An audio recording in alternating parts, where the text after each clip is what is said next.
Hello, everybody. Welcome to Best Coast Podcast. I'm your host, JJ. This is your host, Zack here. Welcome to another Thursday night game. Sharks are playing, Dodgers are playing, and the Broncos and Saints are playing. And So, Cleveland just walked it off. Cleveland just did a walk-off, yeah. Yeah, There you walk-off go. home run in Cleveland. Well- So that series is now 2-1. Say what you want about postseason environments. Something about postseason baseball in Cleveland, weird stuff happens in that stadium in October. And I think it's great. It's great for the game. It's great for that fan base.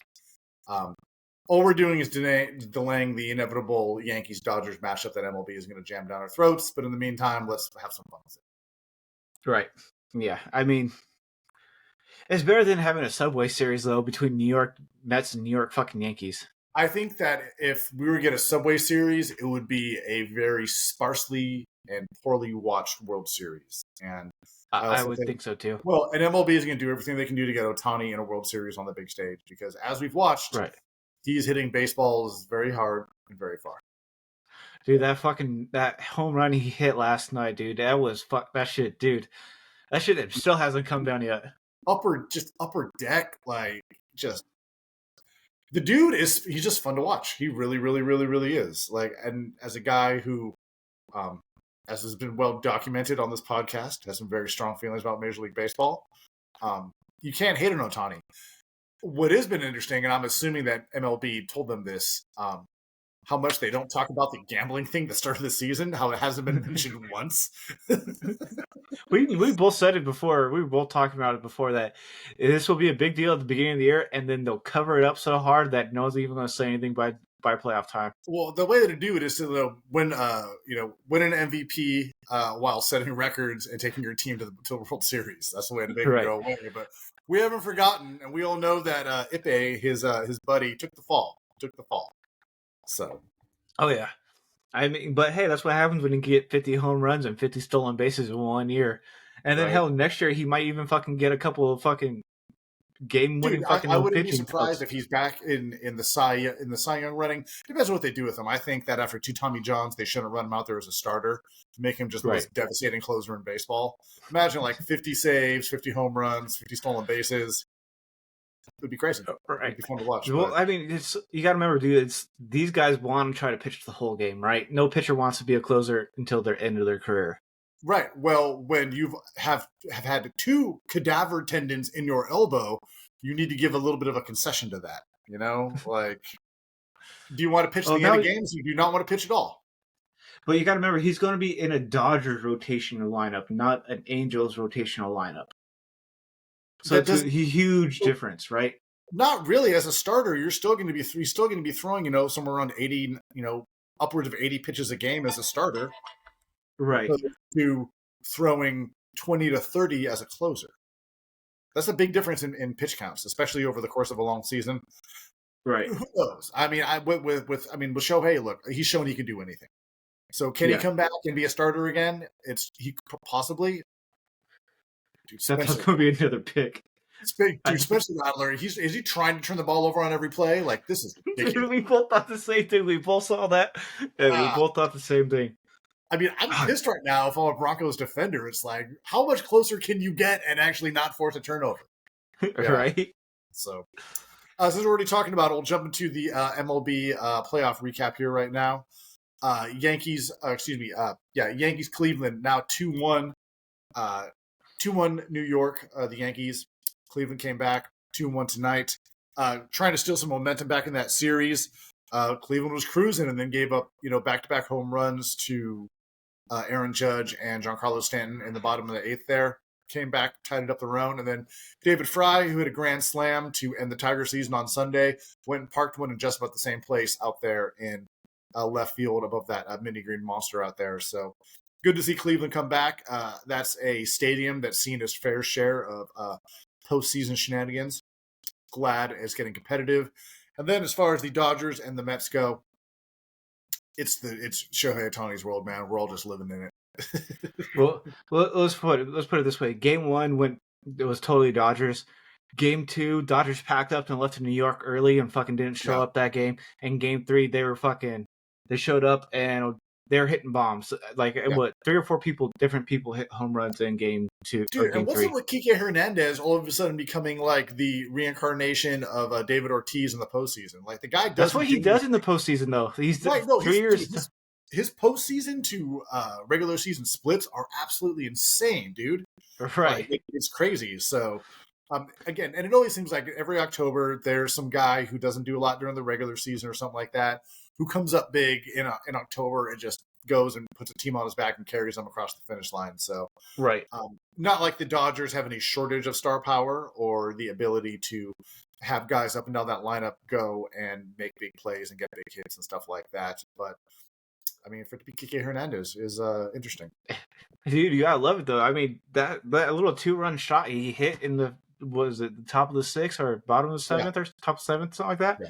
It really shut that game down. Like kind of felt like the Mets were like kind of trying to put on bases, runners, and stuff like that. And then all of a sudden, the Mets also. I mean, Francisco Lindor is having a huge postseason. Like he has had clutch, not just clutch hits, but like clutch bombs, like big momentum-changing, game-changing plays. You got Pete Alonso, who's a 50 home run hitter. They got a couple other pieces up and down that lineup too. The Mets aren't going down without a fight, but I just feel like when you go on a position-by-position basis up and down that lineup, the Dodgers just have too much talent, which is what happens when you have all the money, draft well, and a generational talent at your designated hitter position. So right. But I mean, it's good baseball to watch right now, man. Honestly, all the games are great to watch. It is. No, it's been fun to watch. This postseason in general, I think, has actually been some pretty compelling stuff. The games have been good. They've been really competitive. I think it was good getting some of the Tigers, watching them make a run. Having Cleveland being in the dance like they are, as a team that's consistently marketed and sold as a small market team, Oakland, who continually runs guys out there and it can be competitive on the big stage with the big boys. Speaking of, when we touched on this, when the Hurricanes went through, the damage that happened to the Tropicana field where the Rays play. Now they're saying that field's not going to be playable at all in 2025 because for some reason they didn't build any drainage in a building in Florida, which to me seems like the roof structure is too damaged too. Well, the roof structure is too damaged, but even if you feel like fields get rained on, there's generally drainage for it. There's no drainage anywhere on. It's not like it's like on a concrete slab. I don't know why you would build anything in Florida without drainage. Whether you're building a garage, a stadium, movie theater, like it's Florida. There's going to be water. You should have some sort of drainage system, but hey. You gotta remember, you have a roof over it, so you're not going to think like a hurricane that bad is going to fucking just totally like piss all over it. In Florida, you don't think a hurricane's going to do that in fucking Florida? It was supposed to be able to hold a Cat 5 hurricane, but it got destroyed. Right. So, A's fans immediately came out and were like, "Hey, like we got a place you guys can use until our guys come back." Obviously, that's not going to happen. MLB is not going to let the Rays go and play in Oakland, and not to mention the scheduling and the travel, just chaos it would cause. Right. Not going to go down. Luckily, there are 15 pretty good AAA, and spring training facilities in Florida, which I imagine that's where the Rays are going to end up playing at. But how bad of a look it is for MLB to have two of your franchises playing in minor league parks for all of next season. Well, one of them you understand though, like the Tampa Bay Rays things, you understand.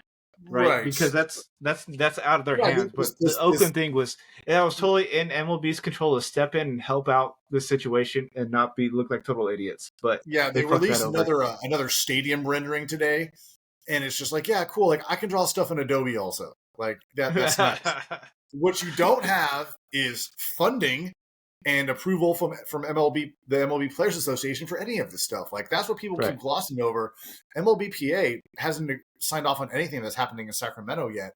And God forbid, Shohei and Aaron Judge, I mean, a big star out there gets hurt playing on a 113-degree field in the dog days of August out in Sacramento. That's Major League Baseball's worst nightmare. I really, truly feel that at this point next year, the conversation will be taking place of a forced sale of the A's, probably to Joe Lacob, and they'll be back in the Coliseum for the 2026 season. I think that this thing is going to go so sideways because, like everything John Fisher touches, he's going to fuck it up.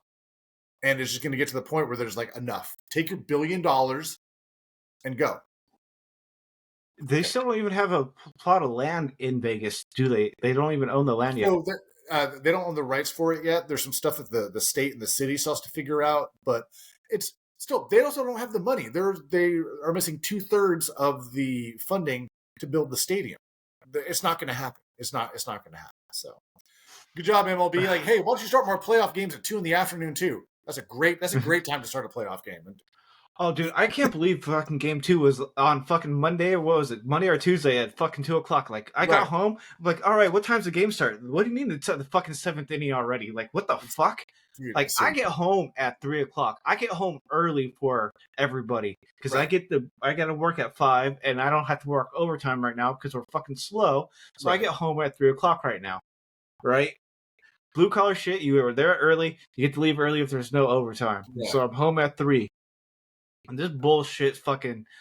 I get home and it's the fucking 7th inning already? No, fuck that shit. Yeah, no, it's hilarious, dude. Like, MLB doesn't know how to market, and again, we've talked about it a million times, doesn't know how to market themselves, doesn't know how to put their stars in front of big crowds. This is the postseason. Like, this stuff, every game should be in prime time. Every game should be in prime time. Like, it's just... There's no... Yeah, I get, like, during the weekend, you can have a 1 o'clock game on a... Yeah. That's fine. For sure, yeah. But not on a fucking Monday or a goddamn Tuesday. That would piss me off. Exactly. Like, it's... Yeah, so it's just Rob Manfred, Major League Baseball, continually shooting themselves in the foot.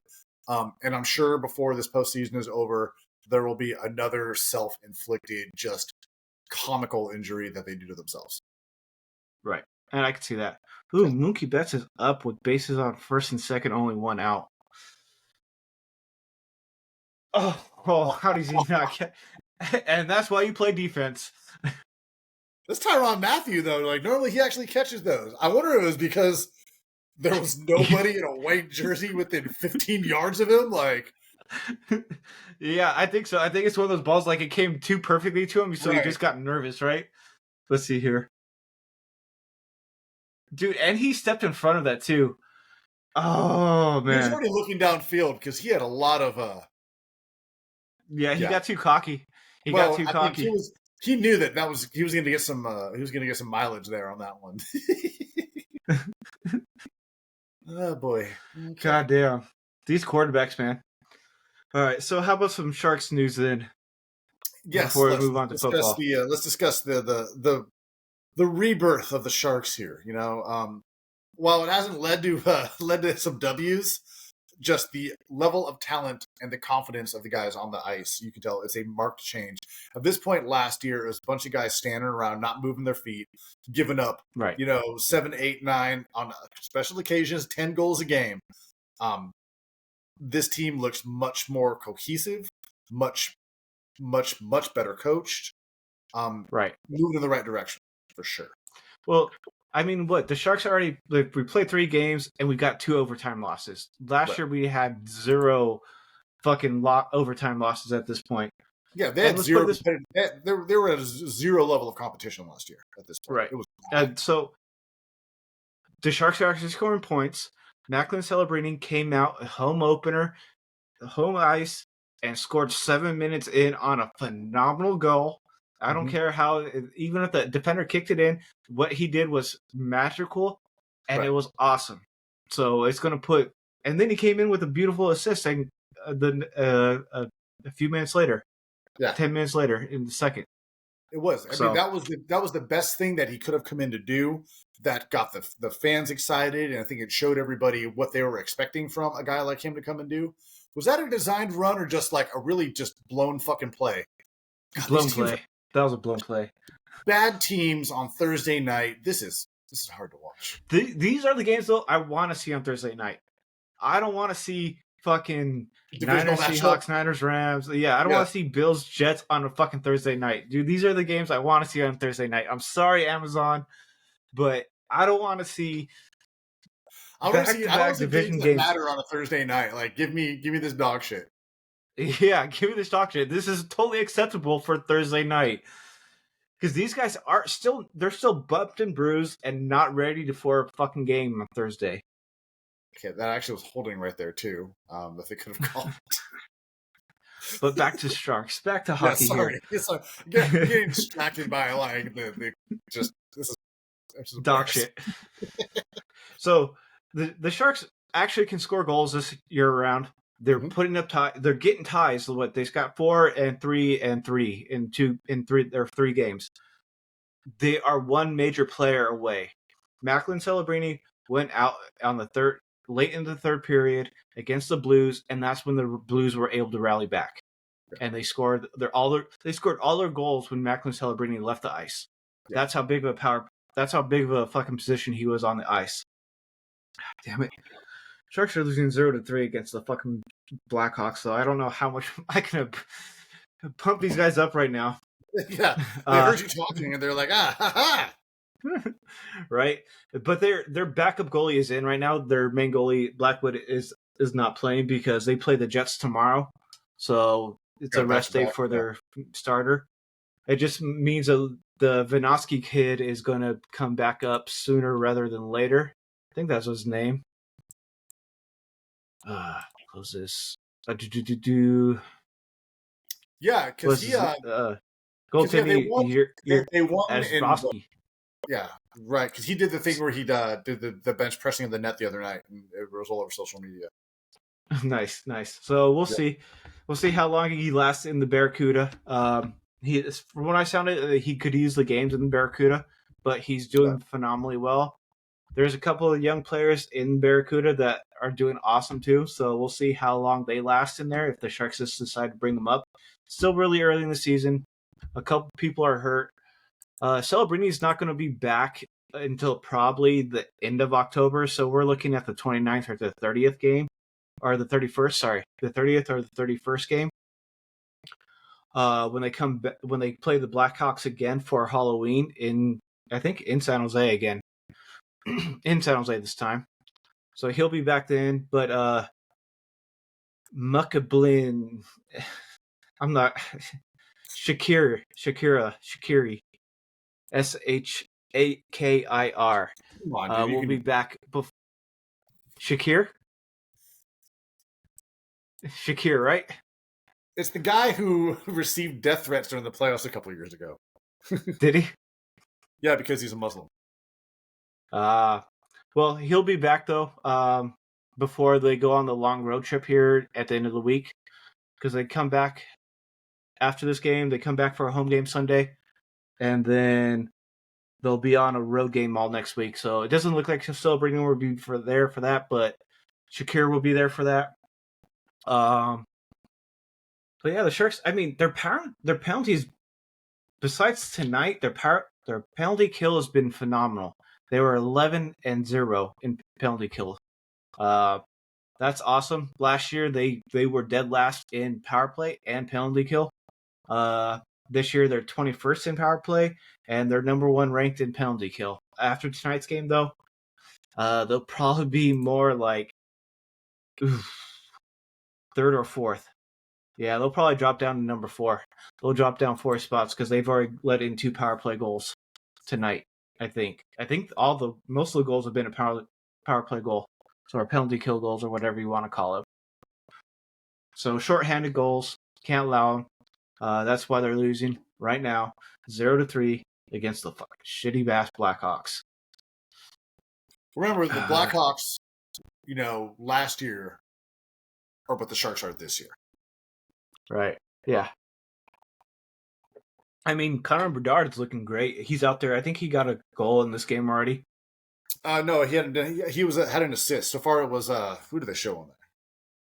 Oh, did he was an assist? Yeah, I saw him celebrating. And right now, it's a minute into this power play, and they have not done shit. The Sharks got a power play, not shorthanded. And there you look like fucking Chicago's controlling the puck in their defensive zone. Like, come on, guys. Because what Chicago did this year, they went out and got fucking bruisers to protect Connor Bedard. Because, remember we got his jaw broken last year? Yeah. That wasn't even a dirty hit. It was just like the game is that much faster. You got to keep your head on a swivel. Right. Yeah, it's Shakir Mukhamadullin. That's who you pronounce it. Yeah. Good luck with me saying that name ever. Yeah, seriously. Like I have to spell it. I would literally have to spell it out for you. All right, But going to yeah, the half that's here in New Orleans. Yeah, James, I don't know if they're going to hit that 37, bro. I don't know. it's 19. I mean, that's under half right now, right? That's half right now. They just need 19 more points in the second half. I can also do math. I just don't know if it's going to happen, bro. Like it's you're not talking about two offensive teams out here really throwing up a lot of points. So Right. You never know though. Second half teams, man. Second half teams. got to make the adjustments. Broncos are a second half team too, though. They've always been showing out in the second half. Their defense comes in and shuts players down even more. And they kind of put up some points. I think they scored against the Jets. That touchdown on the second half. So who knows? They beat the shit out of the Seahawks in the second half when they played them. They did beat the shit out of them. Why is my Hulu acting funny now? God damn it! Did your Hulu get shut down on you? Yeah, it's doing weird shit too. Yeah, I can't even. Like I said, I can't even log into my Hulu account. I have to be Amazon. I want the fucking baseball game on, but I gotta fucking stick with the fucking. Oh, Dodgers are up 5-2 right now on the top of the fourth, or bottom of the fourth. Sorry. So something happened. I missed it because we were talking about Sharks. Right. But yeah, it's 5-2 Dodgers. All right. Every goddamn month, like it should work. Right. Yeah, I agree. Like I should be able to watch my two fucking TVs on fucking Hulu like I normally do. I don't know why it's not working tonight. I only have it on my one TV, and it should work on that. So. But anyhow, first world problems here. Right. Yeah, definitely. Well, actually, I might lose fucking internet service tonight because they have severe winds going. Like I might lose power. They might shut off my power. Oh, okay. So it might be because of that. They're having issues around me. I don't know about you and your snowpack. It was 72 degrees here today. So it was windy, though. It was definitely very windy. It's also really, really dry in Minnesota right now. The whole state's under a red flag fire warning. Being a native Californian, I'm just like, oh, you mean it was Thursday? So. Right. Yeah, so Betts hit a 2-run double. That's how okay. So, and I kind of figured, like I said, there was two men on, one out, and he was up to bat. So, and they just did a pitching change for him. And right now it's bottom of the fourth, one out, and Iglesias is up to bat. And he grounds out softly. That's what they said in the captions. The soft ground out. He hit it. I don't know. Yeah, I don't get it, dude. Like, how do you? That's a rough. That's he bunted. No respect. Did he bunt? He bunted with no one on to try to get on base. A swinging bunt. Yeah. All right. Let's get to our picks here. Let's see here if I can't share this. So this would be our. Yeah. These were our last week's picks. Oh, we do. You got 9. I got 8. Let's see, and our winning percentage. You're doing really well on your winning percentage. You're at 52%, and I'm at 46%. I was joking today about moving to Vegas because my company has a new depot out there. People were like, "Oh, you shouldn't move to Vegas. That won't be healthy for you." And I'm like, "Yeah, because I've done a real good job of not getting into bullshit everywhere else I've lived. Like, right. Vegas is going to be any difference. Like, all it's really going to do is I'm going to be betting on a lot of parlays. That's what's going to happen." That's what I try not to do. It's hard though. It's like, ooh, this parlay sounds so good. Like, ooh, it's a lock, and then all of a sudden, like, nope. And then the random one you fucking thought you were going to lose actually hits. It's like, man, I only won $2 on that one. Yeah, exactly. That's how. Yeah, exactly. 13. Yeah, but when that 13-leg parlay hits, dude, it can retire early. Woo! Right. I think the most I've gotten is a 5-leg parlay to hit perfectly. I don't even think I've ever had luck on a 5. I also don't gamble very much. I have enough terrible habits as it is. So, let's get into the picks. James and I both took the Broncos. They were +3 or they were -3? Broncos are -3. Yeah, so we both took them. The Saints have a bunch of backups out there. For as good as they looked when they started the season, they have come plummeting back to earth. No Rashid Shaheed. no Chris Olave, no Derek Carr. Spencer Rattler looks like a rookie quarterback who did the journeyman thing for as much as he did while in college. Right. Yeah, best of luck, guys. Yeah, I agree. I mean, you can't he's what Spencer Rattler was a 6th-round pick. Fifth.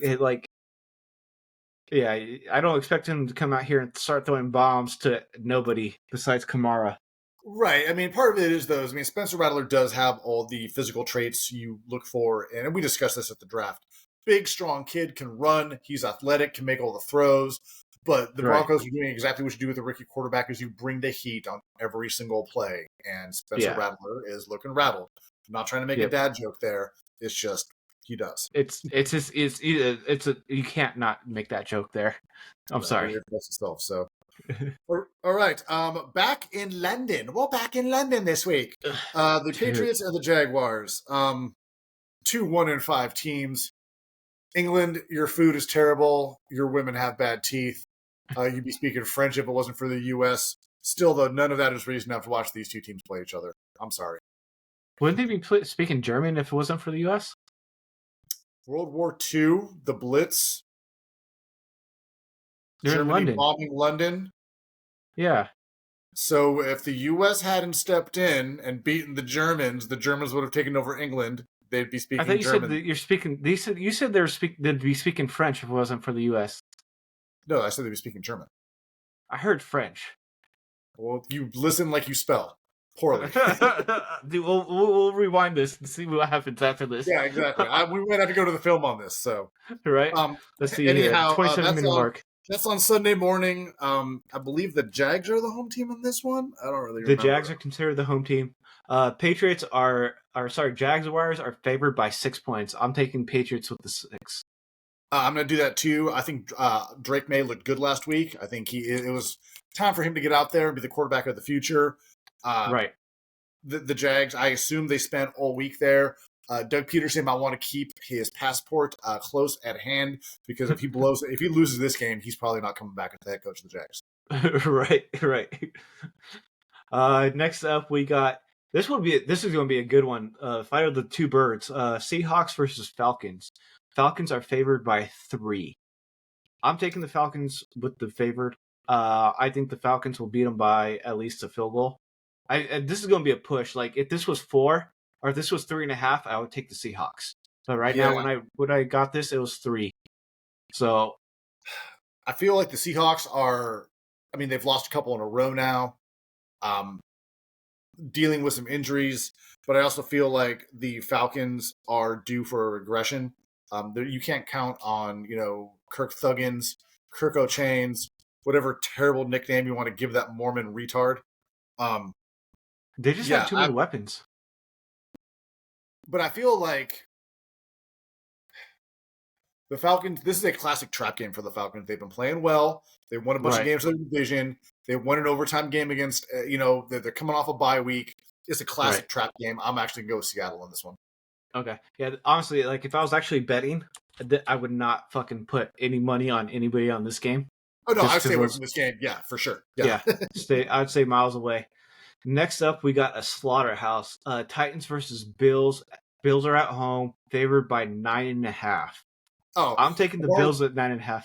I'm taking the Bills at 9.5, and I think Amari Cooper is going to show out in his first game. Yeah. Dude, so how much more approved are the Bills now with Amari Cooper now? They got scary. As far as Kansas City is still the team to beat in the AFC. I personally thought the Bengals were going to be a team that were going to come back with a healthy Joe Burrow. They've stumbled out of the gate this year. Same. I mean, the Texans not sneaking up on anybody, still looking good. Baltimore stumbled a little bit. Buffalo, putting whoopings on some teams, and you add an elite receiver like that. I've said it a million times. I'm never going to fault or hate on a team for going all in, and I think this was a move that the Bills needed to make. You put Amari Cooper on one side, Keon Coleman on the other. Josh Allen hasn't thrown an interception yet this year. He's protecting the football. They're playing good in all phases of the game. This was a great move for Buffalo. I think Buffalo, this is a snooze fest. This game is over at halftime. Right. And somehow the Sharks are on the penalty kill again. I don't know what the fuck's going on with the Sharks tonight, but they are just. It's one of those nights. They called that roughing. They fucking barely fucking gave him a little chin check. Oh, it's a 2-man advantage now. God damn it! This game's done. I'm sorry if they get a goal here. This game's done. Yeah, you might as well jump back over to something else. These refs are fucking babying the fucking Blackhawks tonight, man. Bullshit. It's an original 6 team. Those guys. Those teams always get the calls. Let's not forget that. So. All right. No, but I'm with you on that, where they added just a solid weapon to what they're already doing, and it's just going to make them even greater football team. Like I said, I picked them to win their division already, and with this, I just feel more reassured with that pick of them winning the division. So, yeah, for sure. Next up, we got Browns versus Bengals in the city of sorrows, Cleveland. Bengals are favored by 5.5, though. But are they good enough to win by more than a field goal? I'm stuck, so I don't know if you can see the screen too well. I got an M here. I think the Bengals are going to win. Right. But I don't know if they're going to win by 5.5. That's a good question. That Browns offense is anemic, to put it charitably. But the Bengals also... Who the fuck are they? What Bengals team is going to show up? Right. The one that gets the Ravens, or they've been so inconsistent. God, that's a tricky one. It's almost like that. Yeah, I mean, if I was putting money on picking games this week, I wouldn't touch this one at all. Yeah, exactly. Same. I'm actually going to say that Cincinnati, this is going to be a get-right game for them. This is a game that's going to lead to the benching of a guy who should be in prison, in Deshaun Watson. Right. Put him in that $250 million on the bench and put Jameson. You know what? Just because he reminded me that who their quarterback was, I'm going to agree with you. I'm going to make sure. I'm going to lock that in. I'm going to lock that in and be like, no, I don't want the fucking Browns to win at all. I want that to happen. Next up, this should be the game of the week. Honestly, the way these two teams are playing, Lions versus Vikings in Minnesota. Minnesota's favored by 1.5, so it's a pick'em game. I actually think that this is going to be the Vikings' first loss of the season. Coming off of a bye, not sure if they're going to have Aaron Jones or not. The Lions, we all saw what they did to the Cowboys. Just an absolute, slaughter. Like, dude, they punking him too. It was disrespectful, making fun of him, how badly they beat them, and with they were just running trick plays at the end of the game for fun on Jerry Jones's 82nd birthday. Just beautiful to watch. Yeah, dude, I love that. I love that part too, dude. On his birthday to him, they did him dirty like that. Right, and then Jerry Jones having a meltdown and wanting to fire a radio host on Monday because they dare to ask him the hard questions. Jerry, you're not the president of Texas. I know you think you are. Right. You're not the president of Texas. I think the Lions win this one. I think it's going to be a close one. I don't think the Vikings get blown out. I do think they're going to be a little sluggish coming off the bye offensively. But I do think that defense is going to get out and try to get after Goff and company. The problem is with their offensive weapons, when you're getting aggressive with them on defense like that, guys get open and guys run free. And you get one-on-one matchups. And guys like Jahmyr Gibbs, David Montgomery, and Sam Laporta are going to go and be exploiting that stuff underneath. So I'm picking Detroit in this one. But yeah, this is going to be a fantastic game to watch. I can't wait. It's going to be awesome. I'm picking the Vikings mainly because Hutchinson went down. And I don't know what the Lions defense is going to be without a strong passing attack. The pass rush as they're getting. All last year, their biggest losses is when they couldn't rush the quarterback. Their defenses looked weak and out of hand, out of place. So that's why I'm taking the Vikings. I think the Vikings are just too strong defensively and offensively. If Hutchins was there, I would be going with the Lions on this. I would be agreeing with you that this would be the Vikings' first loss. But the Vikings has been shown that they could put it to town against the Packers. They put it down against the Niners. And who was the other good team they beat? They beat one other good team. They beat the shit out of Houston. Oh, they beat the shit out of Houston too. Yeah, that was it. So, so the thing that I see what you're saying about the loss of Aiden Hutchinson, which was just a just a bad injury. Like I saw Yeah. one replay and like didn't need to see that Nope. again. Nope. Yep. Right. But but I think that is offset by the loss of Aaron Jones and that part of the running game for the Vikings offense. So I think that's a wash right there. So that's still, again, it's Well, a here wash. they got Cam Akers. Okay. Like there's a reason they let him go. There's a reason they let him go. So like, There's I a get, reason why they. there's a reason a lot of teams let Cam Akers go a couple times a season, like He keeps getting traded for. They get a 7th-round pick, and they have to give up a 6th-round pick for it. They have to give up a 6th-round pick to get him. Right. It's the same deal every year. But yeah, this is going to be a good one. But I'm sticking with my pick of the Lions. It's going to be a fun one to watch. I'm very excited about it. Right. This next up, this is going to be another great game to watch. Texans Packers. Yes. Packers are favored by 3 because they are in Lambeau, I believe. Packers also just signed Brandon McManus to try to shore up their kicking game here. They stopped their experiment they were doing with a rookie. This is another tough one to pick, man. Like this is another one I wouldn't touch either. I'm gonna say that the Texans and CJ Stroud put on their big boy pants and go, this is a statement win for a young team. They go in there and gut it out. Probably going to be a late game field goal, maybe even a field goal with time ticking down to go ahead and snatch a win. But this is going to be another one that's going to be back and forth. This is on the same time as the Lions and Vikings too. Woo! Right, dude, it sucks. Action in the Great White North this Sunday, man. Like, right, give me some good stuff here. Lots of domestic violence and beer drinking in the Great White North this weekend is what I'm saying. I'm like, all right. Next up, honestly, we're gonna see another coach get fired here. It's gonna be Eagles versus Giants, and I was leaning on the Giants by the +3 or the Eagles at -3, but the more I thought about it and the more I think about it, after I lock this in, kind of thinking the Giants are going to at least get a field goal.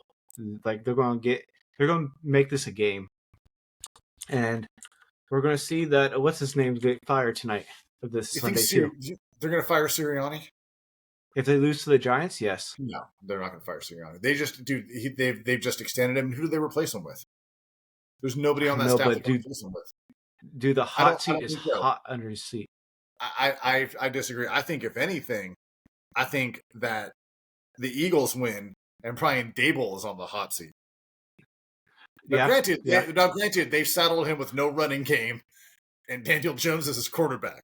That's like a real dick move to do to your head coach. The other side of that is Malik Neighbors has been cleared and should play on Sunday. So getting him back on that offense is going to be huge. At the same time, Philadelphia is healthy now, too. Now, Sirianni is a clown. He is easily the least likable coach in not just the NFL and most professional American Western sports.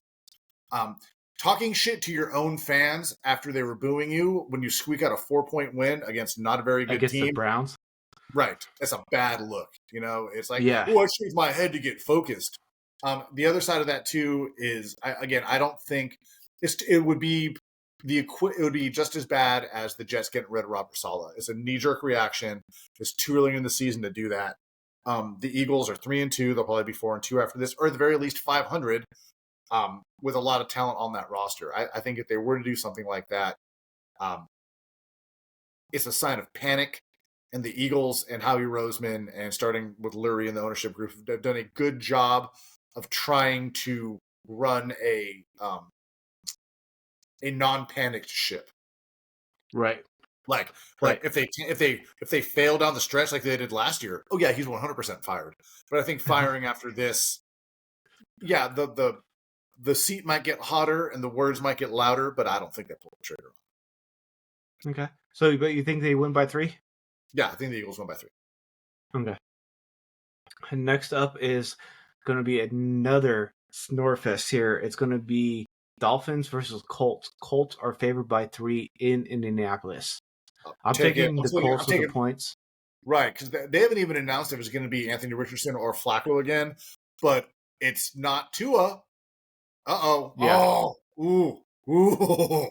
Almost broke it. Did he almost break that? Almost broke it, yeah. You want to talk about, and again, Can you blame Mike McDaniel for Tua and his concussion problems? No. Can you blame maybe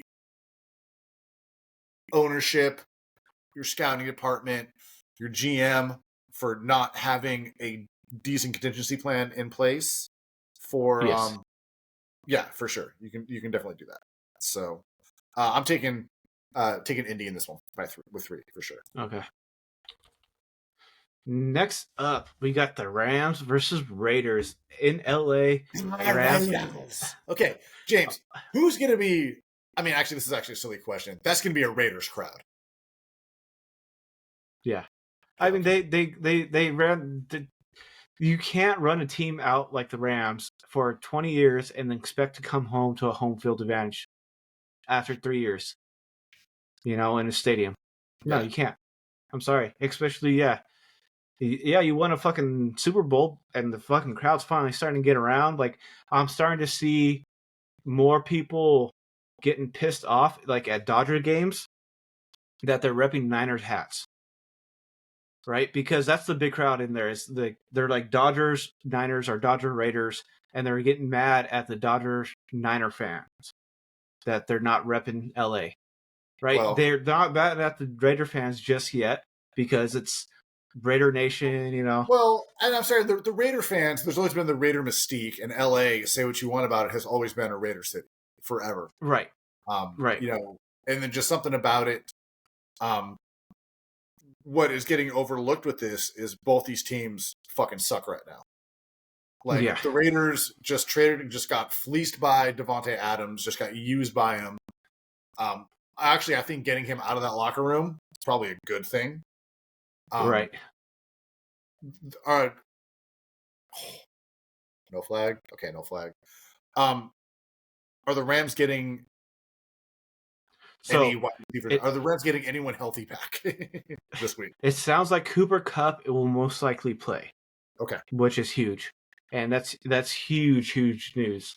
If they can get one talented wide receiver out there that's not a rookie, it'll be nice. Right. Don't get me wrong. Well, that's what I was asking about was, who are they going to get Cooper Kupp back? Because that would mean I'm going to take the what's the spread on this one? 7 points. Because it's not even certain Crosby will play in this game. Right. And Crosby's out. Because he's eliminated in practice. Let's see here. Let me bring up this injury report. No, I saw already he was still limited in practice, yeah.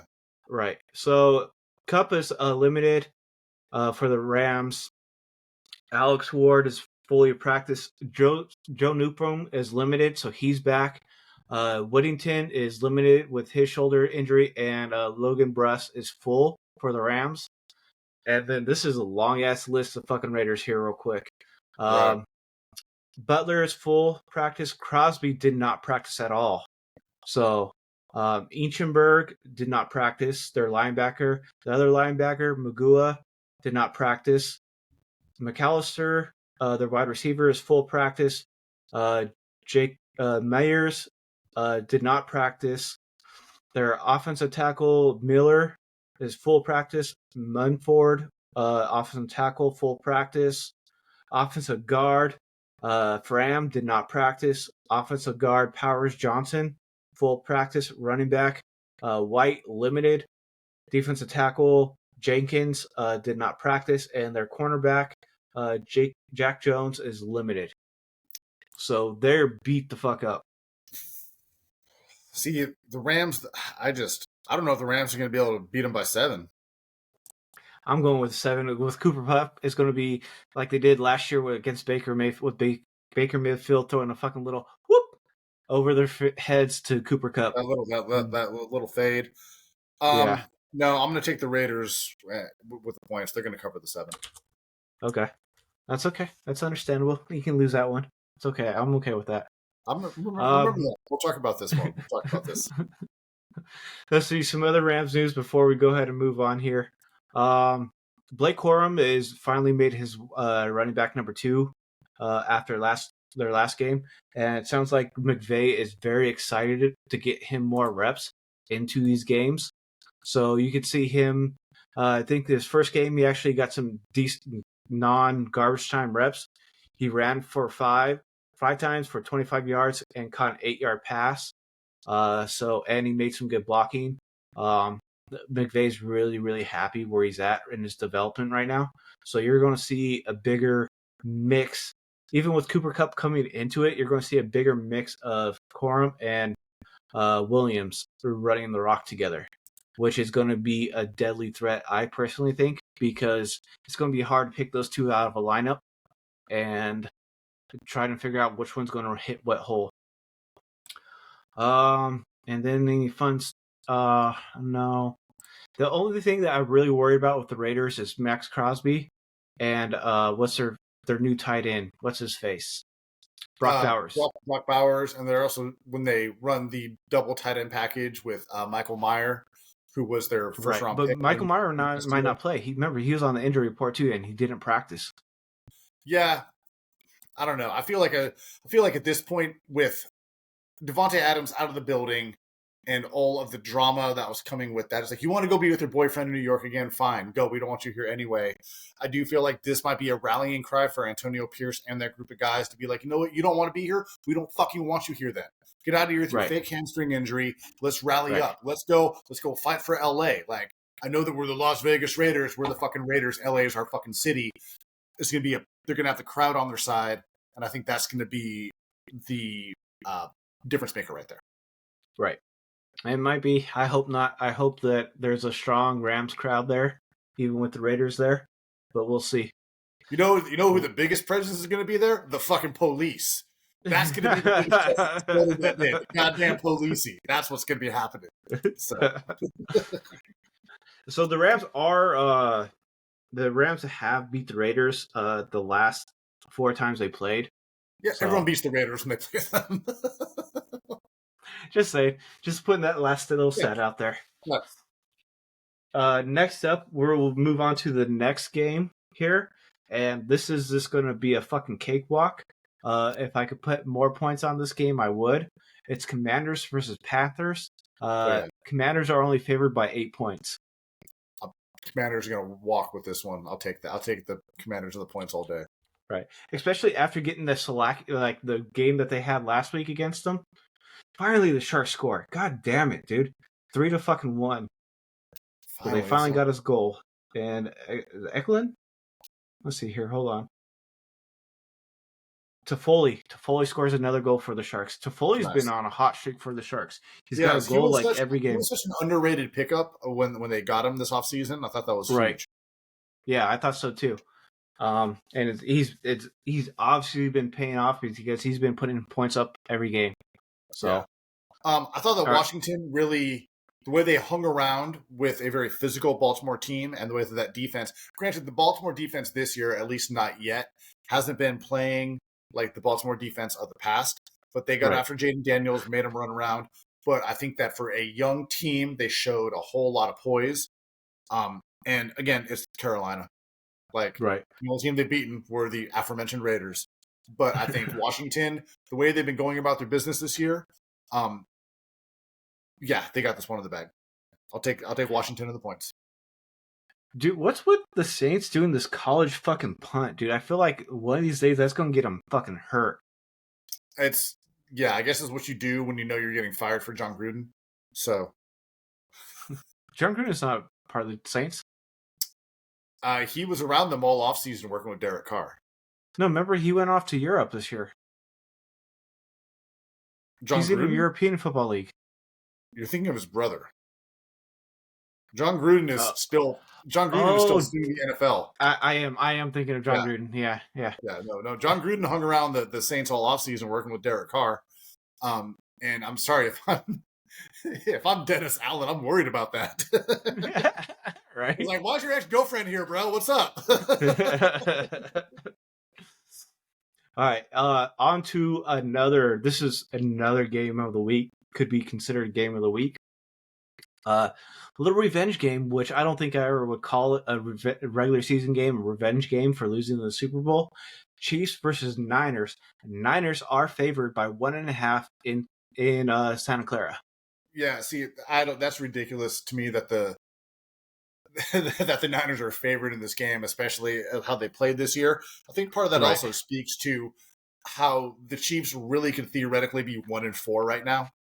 What did the Sharks give another goal? No, they're on the fucking power play again. They fucking got another fucking penalty called against them. Dude, they have not been getting, like, all of a sudden, like, this game, they've been getting every fucking thing, every little nitpick they're getting fucking called for. That's on the officials, man. The officials have to kill the momentum of the game, so that's too bad. I mean, what can you say about the Niners and the Chiefs that hasn't been said for the last 3 fucking years repeatedly? It's Mahomes and Andy Reid. Is Kyle Shanahan going to go temporarily insane and stop running the football? You don't have Christian McCaffrey. You still have, are they going to call any holding penalties? Are they actually going to have to take Nick Bosa's shirt off of him for them to call a holding penalty on? Pretty much. Like, yeah. And even then, it's yeah. When you're Otani's up to bat. Yeah. When you're playing against a team as talented as the Chiefs are on offense with Mahomes and all the stuff that they have, to have to play against the officials too is really sort of unfair. I actually think the Niners do squeak this one out. It's 1.5. Which is just, they're going to win by like a field goal or like a late weird change of possession thing or something like that. But I think what that's going to lead to in this part of the NFL script writers is you get to talk for the next month about how the Niners won the game that didn't really matter. Right. So you're going to get some of that. Niners looked great last Thursday. They got the mini bye. You can see they're starting to gel a little bit. The young defensive backs, Malik Mustafa and Renardo Green, get out there. Oh, Bo Nix. Don't trip over the line in the fucking grass. God damn. The line in the fucking grass. I mean, it is an old fucking Saint. You're tripping over paint. God. Of course they walk Otani. Yeah, but now Mookie Betts is just turn around and throw the ball into the bleachers if we're going to pitch to him then. Let's see what happens. They just called the fucking high sticky on Friaro. It's another 5-on-3 power play. The South Sharks coach is about to fucking lose it. Like, he's fucking yelling at the refs right now, dude. Oh yeah, I don't blame him. Like, they're probably about to give a misconduct to the bench. Dude, I can see it, dude. But the young defensive back showing up to play last week, getting down in the box, being good in coverage. Everyone knows the deficiencies that the Chiefs are currently have at wide receiver outside of Xavier Worthy. Getting a couple days extra rest is going to allow guys like Javarius Ward to get out there. Offensively, Jordan Mason had a sprained AC joint. He's been in practice but wearing a non-contact jersey. He's probably going to be good to go.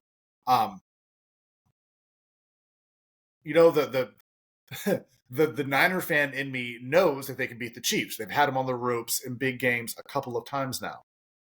Right. But is this a big game? I think so. I think when you're 3-3, every game for the Niners going out is a big game. Sure. Like, they need to rattle off like 5 or 6 wins in a row, get a little breathing room at the top of the division. Yeah, I mean, the Rams are technically only one loss away from, Right. But we're going to start, I think we're finally going to start seeing some separation in the divisions here. But every time I say that, like, it gets jumbled back up. So, who knows? I'm going to say the Niners cover that 1.5 point. Okay, that's why I put you down. It sounded like this whole time, dude, that's what you're leaning towards. Yeah, it is, but at the same time, I don't trust the officials. I don't trust the NFL script writers. I don't trust any of it. I don't. Right. It's a goddamn show. Finally, the second intermission in the Sharks game. Let's see if they come back out with an extra penalty added on for some reason. Because that's the way this game is fucking going. We put 2 more minutes on the clock just because we can. Yeah. That's the way I feel like it's fucking going. Goddamn. They had a pitching change in the Dodgers-Mets game. 1 out. Otani on first base. Mookie Betts up. And they're going to put in Matten as a right-handed pitcher against Mets. And the first thing he does is try to pick off Otani. All right, next up, we got Jets versus Steelers. Jets are favored by 2 points in Pittsburgh. Now, I'm going with the Jets just because they got fucking what's his face in Devontae Adams. Devontae Adams, and Russell Wilson starting for the Steelers this week. Is Russell Wilson starting? Russell Wilson starting. They named him the starter today. Oh, okay. Justin Fields hasn't done enough, so they're putting Russell Wilson in. 4-2. Like, for a guy who got told the night before the start, the start of the season, he was going to be the starter. He went 4-2, and that's not enough. He hasn't been doing enough. That's what Mike Tomlin's words were. They should have won the game against Dallas, but I don't know how much of that you can put on Justin Fields, as much as you can't put the weather on the defense for not stopping the shitty garbage ass fucking Cowboys who got fucking creamed by the fucking Lions 49-9. Right, exactly. Like,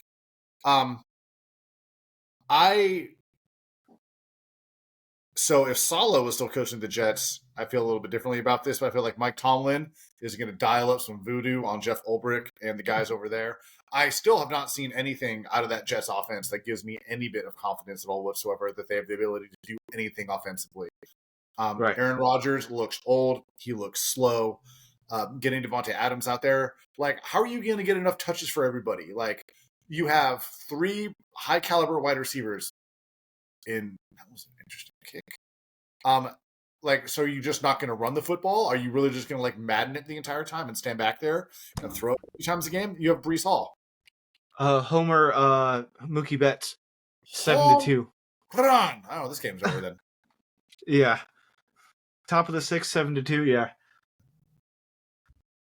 Sorry. I just saw it fucking flash on my fucking screen. No, that's fine. That's all good, dude. Yeah, so I'm actually going to go with the Steelers in this one. I think TJ Watt is going to ruin Aaron Rodgers' night because Aaron Rodgers, he's not mobile. He can't run around. He can't get out of there. Dude, if Aaron Rodgers goes down for the year just right as Devontae Adams comes in and he can't play with him this year again. Dude, you will hear me laughing in California, okay? Like, I don't want Aaron Rodgers. I wasn't crossing my fingers for Aaron Rodgers to get hurt. I was more for what you were saying about fucking TJ Watt fucking being a terror to Aaron Rodgers all night. The way that, from what TJ Watt is, he and Fred Warner's fallen off a little bit since he sprained his ankle, are still, in my opinion, the top running for defensive players of the year right now.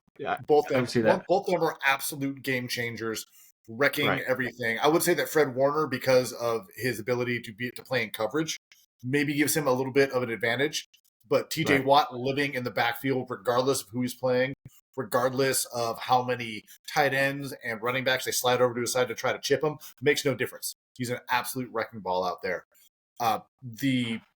The Jets having injuries on the offensive line, Aaron Rodgers being a statue back there, and that thing he likes to do where he audibles out of the play that would have worked because he thinks he's smarter than everybody is going to leave him back there as a sitting fucking duck, and I'm here for all of it. When he starts yelling at Devontae Adams at some point in the second quarter because he didn't run the right route, because why would he? He just got there. Yeah, that's going to be great. It's the same stuff. Of all the stuff the Jets needed to do, firing Saleh and trading for Devontae Adams, not even on the top 10. Didn't even need to do it. It's knee-jerk panic reactions. So I'm going with Pittsburgh in this one. Okay, that's fine. That's okay. Dude, this fucking guy is not pitching to anybody. Matten, he just fucking walked Hernandez, and then he just walked Edmund again. Back-to-back walks. Ruh-roh. Well, at this point, he's just a sacrificial lamb out there. So Next up, we got a double Monday nighter. We got a double Monday nighter, dude, which I like. I like the Monday night games. I like them. They're not bad, honestly. It's just, especially when it's going to be like this, when it's going to be the Chargers, Cardinals are on the second Monday night, and then the Ravens, Buccaneers, the better game is going to be on. At least you know which game you're going to watch. Like, I'm only watching Ravens, Buccaneers. Well, I'll watch probably the first half of Chargers, Cardinals, and then I'll shut it down. Well, that's the thing. So the Ravens, Buccaneers are playing first. Right. So I'll watch Ravens, Bucks. I'll watch all of that game, and then I'll probably watch up until halftime of the Spencer Rattler. Are you? Oh! Did you ride the short bus to all those colleges you went to, Spencer Rattler? Kind of looks like he did. Yeah. So in that first game, Buccaneers, Ravens are favored by 3.5. I'm taking the Ravens. I think they'll honestly do a whole lot more damage than 3.5 against the Buccaneers. I think that they cover, but not by just enough. The Ravens, you can tell they've got it going. The not playing of Lamar and Derrick Henry in the preseason, you saw them. It took them a little bit to get on the same page. Now they are, and I think we're seeing the super scary run RPO, devastating run game with the addition of Zay Flowers being out there also. At the same time, the Bucs have shown. Granted, Mike Evans did tweak his leg in practice today. I haven't heard a disposition on it from there. Okay. But the Bucs also have the ability to put up points in bunches as well. Baker runs that offense as well as anybody possibly could. So I think it's going to be a good Baker one. things in Tampa Bay. That's what he does. Yeah. No, but I think the Ravens do. The Ravens are going to play their style of bully ball, and I think that's going to be the difference in this one. Yeah. It's 1st and 25 for the fucking Saints. God damn. So you're taking the Ravens with the points or the Buccaneers? I'm sorry, Buccaneers with the points? I'm taking the Ravens with the points. Okay, -3, yeah. Yeah.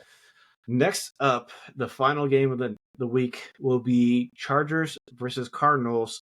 Chargers are favored by 2.5. I'm taking the Cardinals with the points.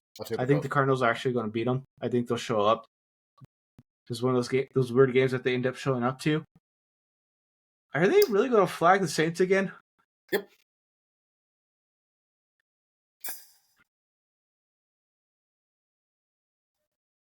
Blocking in the back, huh? I know, illegal hands to the face. It was illegal hands to the face. That's why the guy didn't have his helmet. It makes sense. Yeah.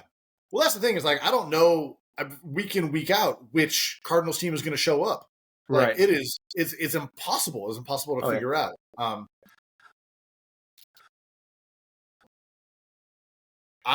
going with the. I want to think about this actually. 2.5. 2.5.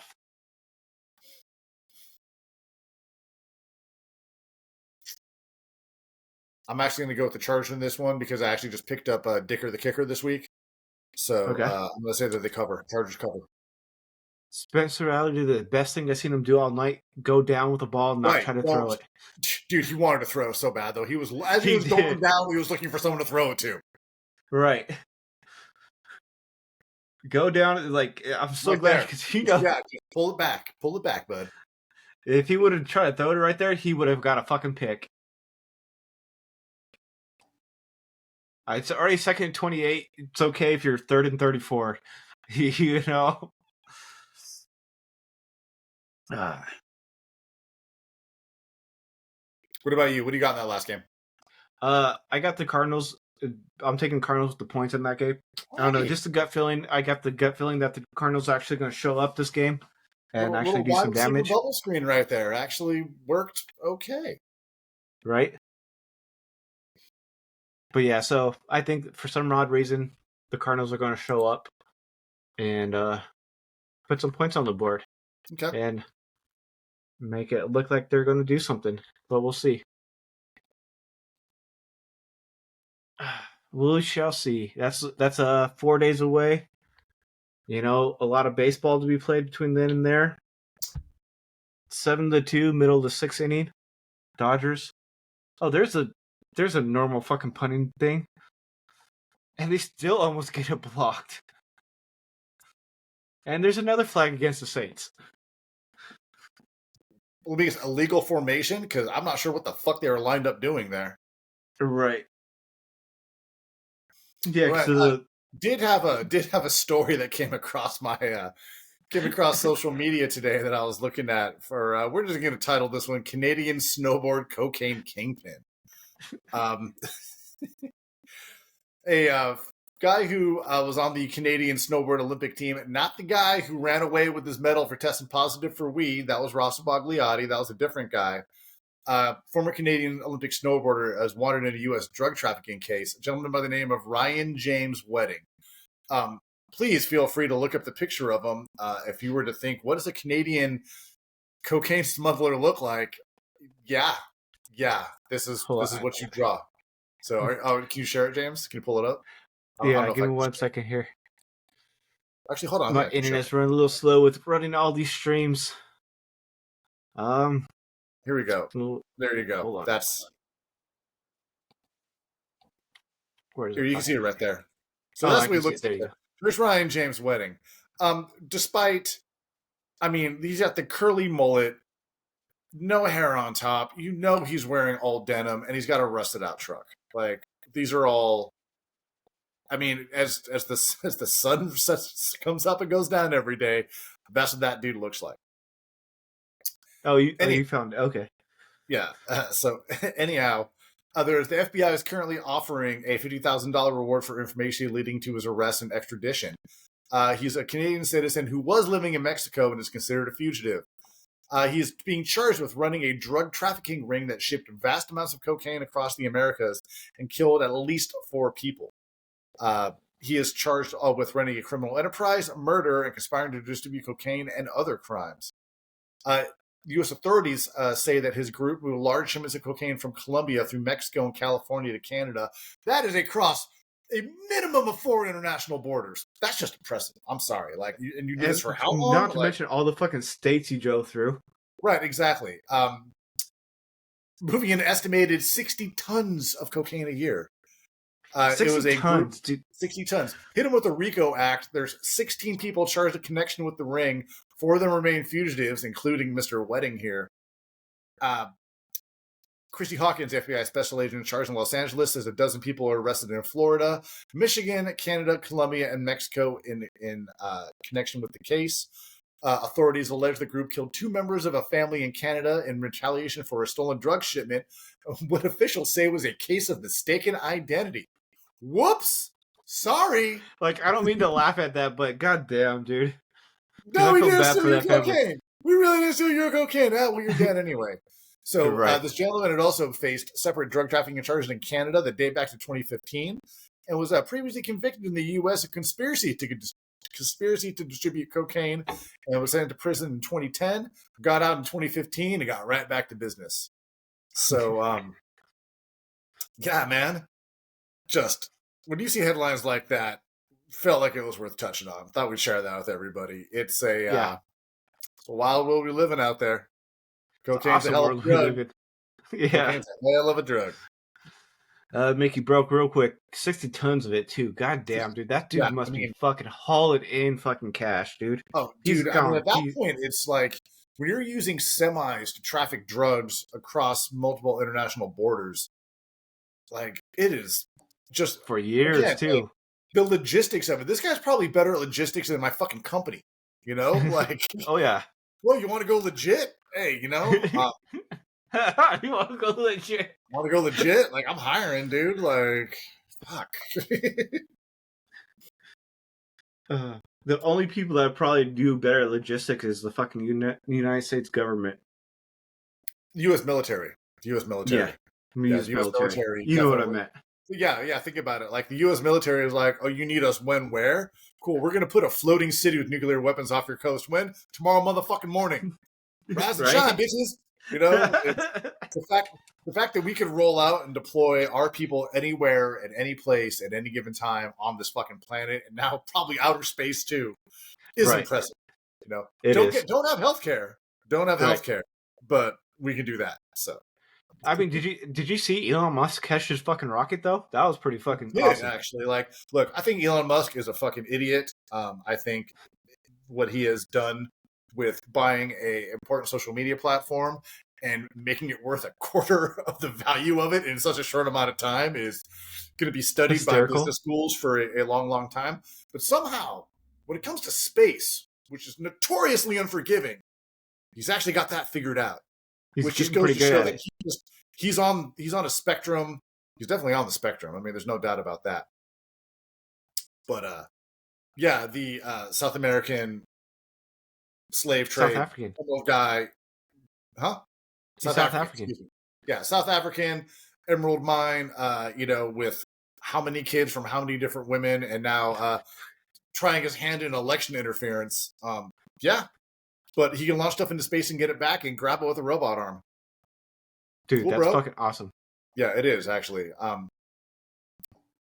I They're will say saying that too. SpaceX is an example of what happens when public-private partnerships go as planned. I will Right. point at Starlink as when it doesn't go as planned. Like, Well, Starlink's a hard thing to do, man. Like what they want to do is fucking very ambitious. They don't even got a quarter of the satellites that they want up in the air yet. right, I'll agree with that, but I also feel like having a dude who kind of turns them on and off at his own whims when you have people using them in areas ravaged by war or natural disasters Right. and stuff like that, depending on what sort of mood he's on in the morning, is dangerous. And I do feel like there are massive national security implications when it comes to a dude who Doing really that. is fueled on ketamine and Diet Coke. Like, that's a little worrisome. Like, should he? I mean, the fact that he talks to Putin by himself, again, that's a national security risk right there. And I feel like at some point, someone should try to rein that dude in. But he did capture a rocket with a robot arm. That's pretty fucking sweet. Right. So bases are loaded for the Mets right now. Oh, really? 0 outs, and Iglesias is up to bat. I think they're Man, going it to sure pull be their cool if I pitcher. could watch that. Hulu. You want a sponsorship? Fix my shit. Right? Like, I don't know. I can't, like, I'm scared to turn off my fucking hockey game on my pad because I'm not going to be able to log back into fucking Hulu. Let me see if I can log back into it because this football game is motherfucking over. Right.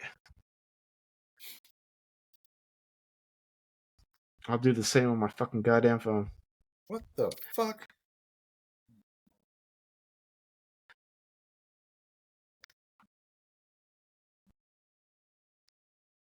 Oh, it's back.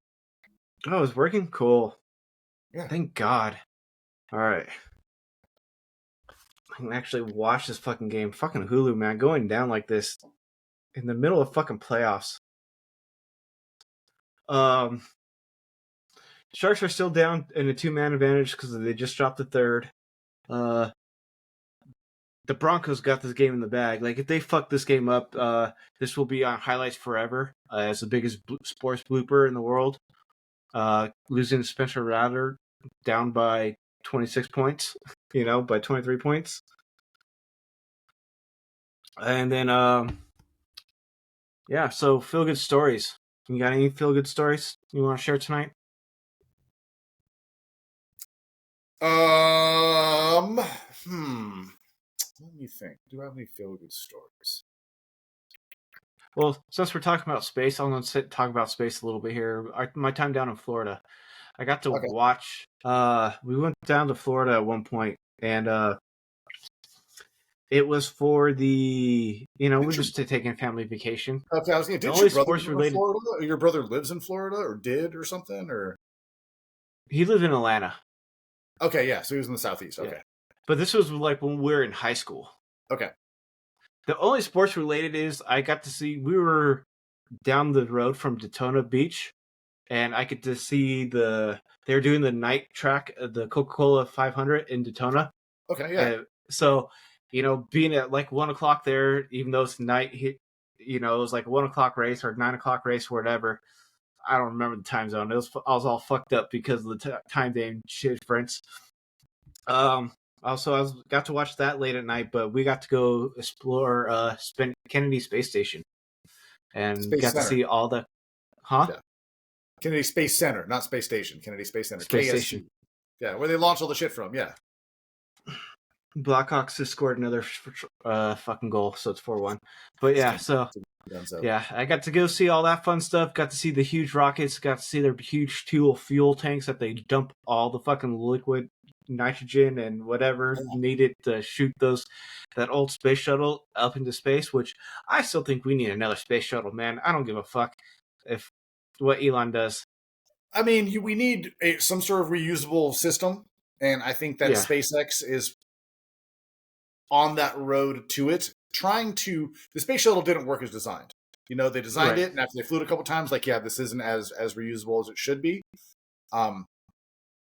The idea of a fixed wing aircraft that can survive re-entry, I don't know if we have the technology or the materials yet to make it work. Right. Well, so yeah, not even SpaceX can get their little top rocket part come down in one piece. Right now, it's exploded every time it's come down. Dude, the atmosphere is fucking crazy. Like, think about the stuff the atmosphere keeps out of Right. planet Earth. You got to try to punch a hole in that. It's working as designed. So I totally yeah, right. Right. No, it's it's doing what it's supposed to. Oh, Sharks got a goal. Thank God. Shit. All right. Zetterlund scored. Nice. So 2-4. This game's still over, I think, unfortunately. We'll see if the Sharks can come back. But yeah, getting to see all that shit. I got some sort of like silver dollar coin that's worth that's pure silver. It's from the Kennedy, because it was back when the space station was first International Space Station, was still kind of a far-fetched dream. It was the coin of what it was supposed to be, and it never really got to full completion with the massive 2 arms and the connecting towers and everything. Yeah. So, because wars and whatnot, NASA never got to finish it. It's expensive to try to put that stuff into space and build it. You know, it's tricky. Right. Like I will give credit where credit is due for the International Space Station for it to have been the undertaking that happened when it was with the technology that existed at the time. Now, China's got their own one. India's putting one up there. I am sure there's a plan for the U.S. to, because the lifetime of the ISS is, I think, within the next decade, it's, it's coming down.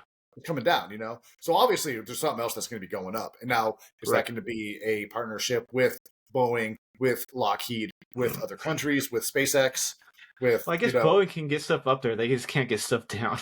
Yeah, it's going to be a one-way fucking trip, It's, hey, someone check those door panels there? Yeah. Right. But sorry, continue on. The ISS, I remember it was very much I remember a lot of people thought it was never going to happen. And you look at the amount of research and time that we have spent off of the planet and people up there for long amounts of time is really, I think, very interesting and fascinating and a great scientific and engineering marvel. So what the U.S. wants to do is they don't want an International Space Station. They want a base on the moon. That's their next goal. They're going to skip a space station and just go straight to the moon. So they might have you're going to need some sort of orbiting platform up there to be able to... They're going to have a platform, but it's going to be unmanned. Okay. That's what their goal is. It's like a gas... It's going to be come on, let's be honest. We're putting a fucking Love's truck stop out there in space. Yeah, that's exactly what it's going to be. So that's what they want, dude. It's going to be an unmanned station where we can sell fuel to anybody up there. Like, they can come dock satellites and they can sell fuel. They'll send the Elon space shuttle up there full of fuel, and they'll bring it back down. So that's what their main goal is. Until they can get established base on the moon, and then they might change.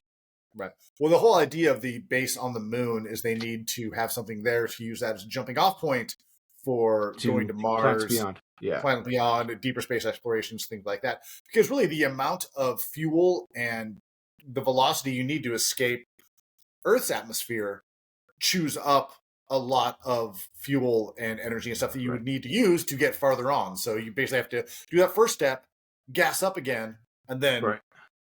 In basic physics terms, every pound we add to the space shuttle or whatever launch is 2 pounds of gas you need to leave. Yeah. So it's a tricky situation. That's how much thrust is on those fucking burners when they're fucking igniting and going into fucking Mach 20,000 up into space. Well, that also speaks to, how much gravity is like, no, remember, we don't go down. Up.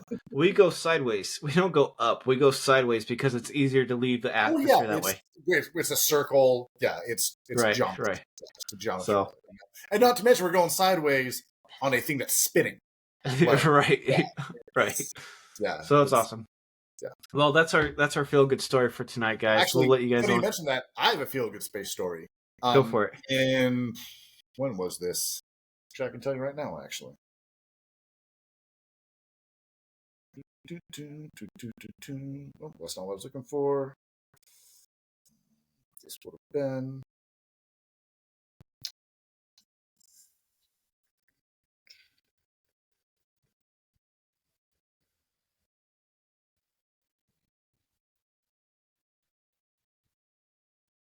In November 2016, I was living with a girl.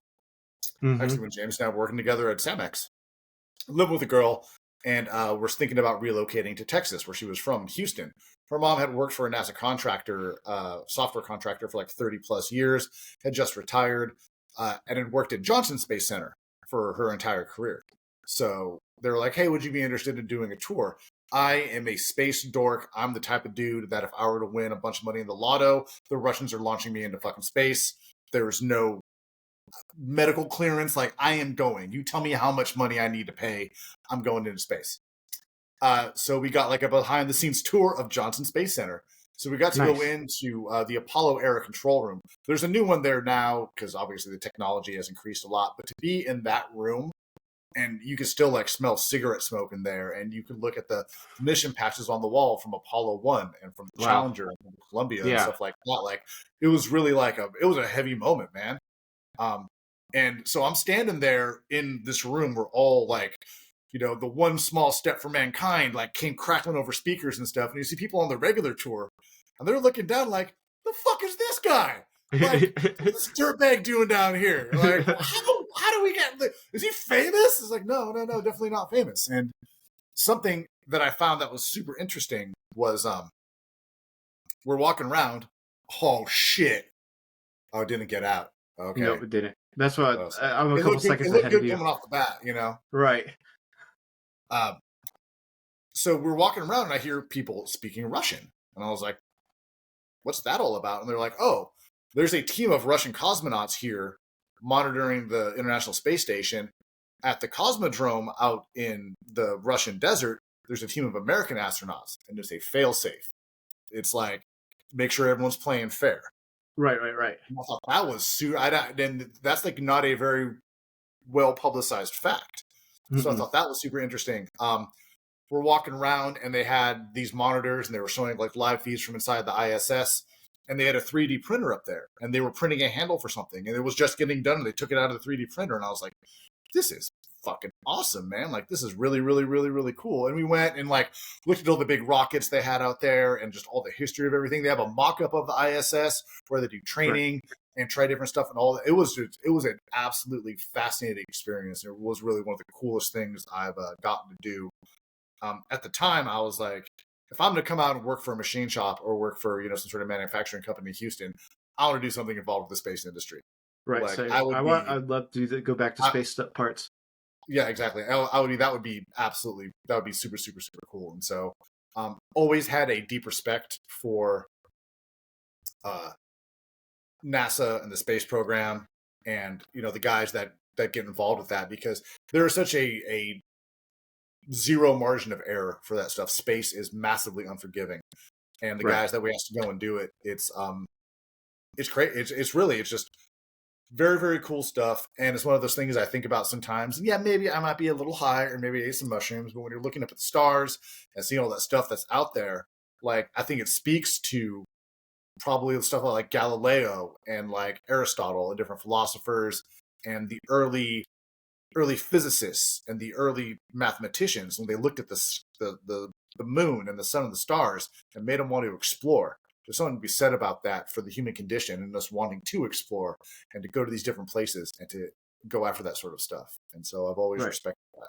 So Yep, that's just pretty cool. Like, right now they got that space satellite up in space, mapping out the universe. It's finally completed 1% of the universe, and it's been up there for a year. Dude, it's the vastness of space, man. It's hard to comprehend. It's I don't think that in our day-to-day bitching about traffic and a Hulu not working and stuff like that we can really comprehend the size of like where we are in the galaxy. In 10 years, they're going to have a third of the space mapped out that we can see, visible space that we can see. Right. And again, that's still just a tiny drop in the grand cosmic bucket, man. A third of space in 10 years. 10 years. It's so much. So much. All right, guys. That's my reaction right there. Just like, fuck, man. Like, it's really, truly, it's really, really, really just mind-boggling. We'll stop boring you guys about space talk right now. Dodgers got out that loaded bases. It's now top of the seventh. Max Muncy just put a got him to first base. So instead of trying to hit it out of the park, he actually hit it into the outfield. So yeah, Sharks are losing 2-4, and Denver's winning 26-3. They're driving up though. It looks like they might score another touchdown. Any last words for our followers? Appreciate the support. Please follow us on all the socials. Like, follow, subscribe, comment, say bad things about mine and James's team affiliations. Give us cooking advice. Anything is really. Okay, there is actually something I was thinking about the other day because I drove past. I travel a lot for work, and I drove past like 19 Taco Bells, and I was thinking about the Baja Blast bet that James and I have.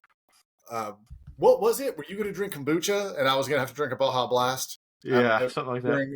Because that was going to be the bet for the next Niner Rams game. We can move it up to another game if we really wanted to. Right.